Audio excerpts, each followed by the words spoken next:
नुआ संसार तोते अभिनंदन तो चल बाटरे झर फूल चंदन तो चल बाटरे झर फूल चंदन समयर चक्का भौरी घुरे घुरे फुले कांदनालो चढ़ीबु तू फूल सवारी धीरे धीरे फुले कांदनालो बाहादर सुख परा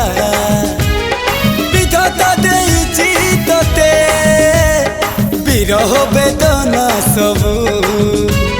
सहिबाकु हवा मते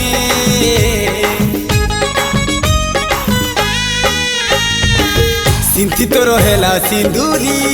धारे धारे फुले कांदनालो चढ़ीबु तू फूल सवारी धीरे धीरे फुले कांदनालो।